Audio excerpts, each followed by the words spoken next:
Hello everyone, welcome to the pre-lab for Organic 2 Lab combinatorial synthesis of azo dyes. Getting started here, what is combinatorial chemistry? Alright, so combinatorial chemistry utilizes using identical reaction conditions to where you can make a library, like a huge quantity of different products where your reaction conditions stay the same, but you change your reactants slightly. And this would more or less be seen in terms of maybe changing the structure, like doing slight structural modifications to your reactants. Um, and so if we kind of look at the library that this experiment was talking about, you have um, four different aniline derivatives that could be used. The ortho, meta, or para uh, aminobenzene sulfonic acids, right, or para nitroaniline. So in this category, this reactant is always an aniline derivative, and we'll get to why that's important in a second. And then the other half of the reactant category are going to be these electron donating functional groups on benzene ring. So for instance, these first three we see here, their electron donating group is an alcohol group. So we see some type of phenol functionality. And then this one right here has an amino or an aniline based nitrogen. And so we know back from electrophilic aromatic substitution, the fact that the oxygen here has a lone pair, it can donate towards the ring, and then one of these ring pi set of electrons can come outside of the ring on one of these corners. All right, and so what we're going to see actually in these reactions for our combinatorial synthesis, these four would be what would act as our nucleophiles in the reaction. All right, so what we're going to be doing here for our combinatorial chemistry, we have the possibility of creating 4 by 4, so 16 different azo dyes, changing either the aniline or the alcohol nucleophile. All right, so in this case, we're going to see the azo dyes that we create are all going to have the same functionality of a double bonded nitrogens. And then your R groups are what's going to change. In every single one of our options, we did see that the R group did incorporate a benzene ring. Okay, so that's important. Um, and then these azo dyes, each one of them of our 16 possibilities, they can give us a very vivid color. Right, and this is due to all the pi bonds that are in our azo product. So for instance, when we look at just something very simple like our benzene rings. Now there's more on here, of course, but I'm just focusing on the benzene ring connections here. So from one benzene ring to the other, you can see a whole lot of conjugation, right? Double, single, double, single, double, single, double, single, double, single, double, single, double.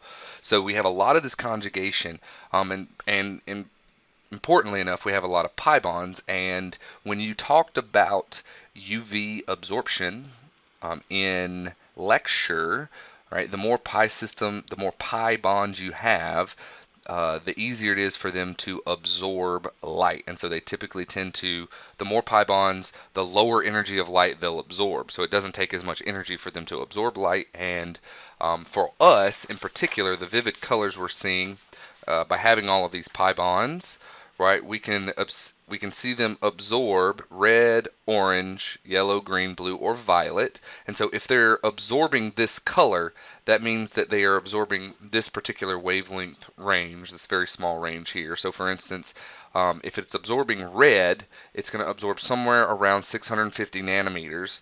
And what we would actually see as the observer, the compound would look green, right? So if it's absorbing specifically the red wavelength range, we're seeing what's left over. All the other colors combined look like green, right? So, or it's complementary, right? So that's what we mean by these complementary colors. All right, so keep that in mind also. Now, As I said earlier, these reactions will have an aniline derivative and a phenol or electron donating group derivative. And so the first step in this reaction is that we're going to convert our aniline derivative into a diazonium salt. And so to do that, we're going to take our aniline derivative, react it with sodium nitrite in acidic medium, so using an acid like hydrochloric acid. And we don't need high temperature, so we're going to do this at low temperature. And so in essence, what changes here is we go from NH2 to N2, having plus charge here, right? So, and specifically when we elaborate on this functional group here, it looks that you have two nitrogens triply bound, and the positive nitrogen is the one that's bound to the benzene ring, right? So that's, in this case, R would be the benzene ring here. Okay, once we do that, we can then take this diazonium salt, and for us, I didn't point it out up here, but you notice here it was N plus and X minus. So the X for us would be chlorine, because that's our counter ion based off the acid. And so we are going to see our diazonium salt, right? The nitrogen with the positive charge is of course going to act like an electrophile. And our compound that has one of these electron donating groups, either OH or NH, is going to act like our nucleophile. And so kind of seeing what's happening here, the lone pair off of, if we took one of our phenol derivatives, if we take the lone pair off the oxygen, it would donate towards the ring, forming a double bond right here, forcing that pi bond to shift to move to over here, and then kicking this pi bond outside of the ring. So this carbon would actually have a lone pair on it, or a negative charge, or a negative charge. And so that means this would be predominantly the nucleophilic site for attack to a nitrogen. So it would attack this terminal nitrogen of our diazonium salt and force this pi bond inward towards the nitrogen. So then we would alleviate the plus charge on the nitrogen. All right, so as you can see here, based off of all that arrow pushing, we see this type of intermediate. We have our carbon-oxygen double bond, oxygen with a plus charge. We've also broken aromaticity here in the ring, and so this isn't as stable. So this is going to be highly reactive to get back to the more stable benzene ring or aromatic functionality. And so the X minus, in this case our Cl minus from our diazonium salt, will now attack the hydrogen at this carbon position that once attacked the nitrogen of the diazonium salt. And so we can break this carbon-oxygen bond, donate those electrons back into the ring, forcing this pi bond over, and then forcing this pi bond to where we get a lone pair on the oxygen yet again. So now everything, this ring is yet again aromatic, and it's stable, and it's happy, right? This will conclude our pre-lab portion, and at this point you can move on to the pre-lab quiz.